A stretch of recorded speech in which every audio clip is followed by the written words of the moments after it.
Yun guys, may okasyon dito. Yun nga lang. Hindi ko pwedeng ipakita. Baka iba siya ako ng ibang mga kamusliman. Lalo na yung mga nakakabasa ng Arabic. Kaya hindi na lang ako magbibideo sa loob.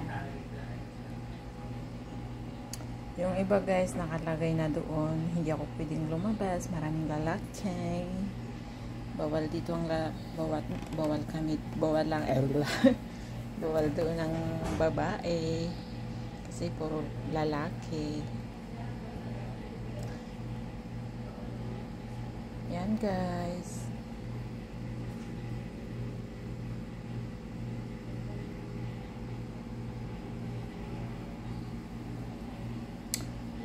Ayan. Makasarap pala. Yan o. Andyan na lang.